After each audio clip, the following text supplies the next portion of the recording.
Well, here I am again, Monday. So, I read this morning a little caption on my homepage, which is CNN, and it said that Nikki Haley is saying 2024 will be Nikki Haley versus Kamala Harris. Now, I thought about that for a minute. I said, she's out of her friggin' mind. And you know what? I don't think she is. Harris is vice presidential candidate to an 82-year-old gentleman who I think is a nice guy, and I don't want to say anything really bad about him, but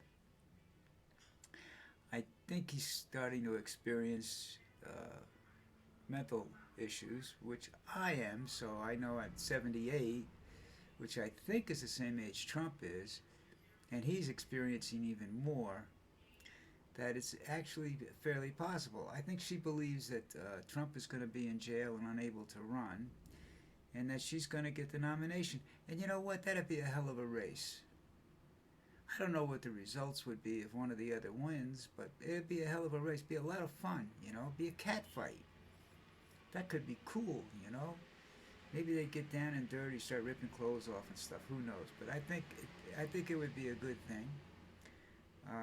I'm sure that the Megas would absolutely lose their minds to see two women running for president, since their whole agenda is to diminish women's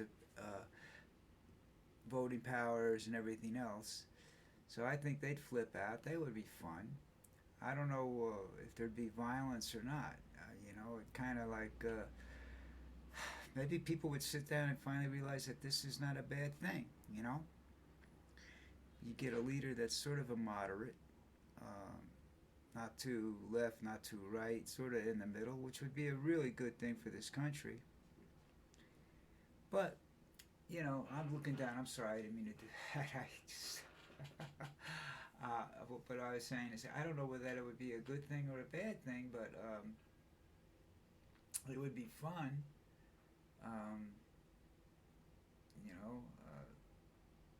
People are now a different storyline. People are. Trump is complaining about his attorneys because he's paying them so much money and they keep losing. Well, first of all, he's not paying them. When they get paid, the money comes from a super PAC. It comes out of your money, his donors' money. It's not. He hasn't spent a dime on his own self in years. I don't think he's ever bought. I don't think he's even bought a pack of gum in the last 20 years. He either steals it or is given to him. So I don't, feel bad for Donald Trump. I feel bad for all the people that are contributing money that they may or may not be able to afford. And it's the not afford that really hurts, and that's a big issue to sit back about. Anyhow, I think that's about it for today. I didn't see any other stories around that I wanted to go over.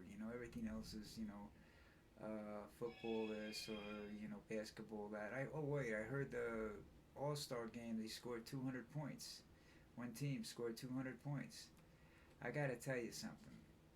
They're going to, the basketball used to be about team play and defense. See, I'm the old school. I go back to Bob Cousy and those guys, and I actually don't think that there's too many people around here that are watching basketball these days that remember that. Before the three-point shot, when you had to play defense, and you had to be able to drive to the basket and make moves and everything like Elgin Baylor, I mean, I know the first thing they got upset about was Lou Alcindor. They tried to make moves that the rules that would prevent him from scoring, and then they decided they needed more scoring, so they put the three-point shot in, which sort of negates the big man. He's not going to be able to block a three-point shot. I don't know. I don't watch that much basketball anymore. I watch college basketball. I think it's more exciting. I watch college football. I think, well, they were. Now they're paying these guys, so who knows. I think if they're going to pay somebody, they have to sign a contract that they're going to stay for 4 years, or graduate, one of the two. Anyhow, that's all I've got for right now. So I will see you tomorrow morning.